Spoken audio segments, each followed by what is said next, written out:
अंडभक्तांनो, लयच कामाला लावलंय की राव तुम्हाला मी. लय जळफळाट झालाय तुमचा.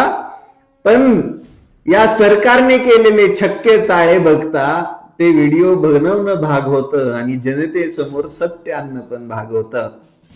काय माझ्याकडे तुम्हाला काय भेटणार आहे? सत्य सोडून काहीच नाही ना. मी पैशाने श्रीमंत आहे ना. माझ्या नावावरती 400-500 एकर शेती आहे ना. मी 5-10,000 15,000 करोडचा मालक आहे. झटकून काढले तर 1-2 लाख रुपये अकाउंट वरती भेटतील, त्याच्यापेक्षा वेगळं काहीच भेटणार नाही. मग तुमच्या सत्तेला विरोध केला, तुमच्या प्रत्येक चुकीवरती आम्ही बोट ठेवलं की तुमच्या बुडाला आग लागली का? अरे ज्या फडणवीसांना आम्ही साधे प्रश्न विचारायचो, त्यांनी प्रत्येक प्रश्नाला बगल द्यायची आणि काहीतरी तिसरं घुसळायचं.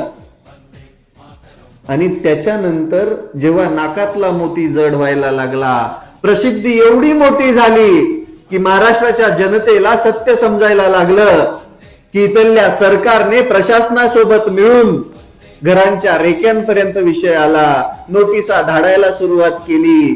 त्याच सोबत अख्खा फडणवीसांचा आयटी सेल कामाला लागला आणि सगळीकडून शिव्या द्यायला लागला, धमक्या द्यायला लागला. काय म्हणे, स्थानिक कार्यकर्त्यांनी मला फटकावावं. तुमच्या ढुंगणात एवढा दम आहे का भिकार चोटांनो? हा काय विचारला मी? शिव्या देतच नाहीत आम्ही. आमच्या मराठवाड्यातल्या बोली भाषेतले शब्द येतं आणि याला छक्के चाळेच म्हणतात आमच्या भाषेमध्ये. तुम्हाला जर भिडायचंय तर समोरासमोर मुलाखत घेऊ, महाराष्ट्रातल्या महत्वाच्या प्रश्नांवरतीच बोलूयात. का दम नाहीये? तुम्हाला माहितीये मीडिया विकत घेता येते, पण सोशल मीडिया विकत घेता येत नाहीये. आणि त्याच्यात जो देव देश धर्मासाठी जगतो, जो या देशासाठी प्राण अर्पण पण करायला तयार राहतो, त्या क्रांतिकारकाला तर विकतच घेता येत नाही. आणि तोच सगळ्यात मोठा प्रॉब्लेम तुमचा झालाय. तुम्ही काय काय प्रयत्न नाही केले, कोणाकोणाकरवी फोन केले, धमक्या दिल्या, त्यानंतर तपास यंत्रणांना कामाला लावून घरांची रेकी केली, त्यानंतर नोटिसा धाडल्या आणि आता शेवटचा पर्याय म्हणून कोणत्या तरी गुंडाला तुम्ही सुपारी देणार. तुमचे अंडभक्त पण म्हणतातच येतं, सुपारी देणार, गोळ्या घालून मारून टाकणार. पण मारला तरी उठवलेला आवाज कुठे जाणार? तो दबल्या जातो का?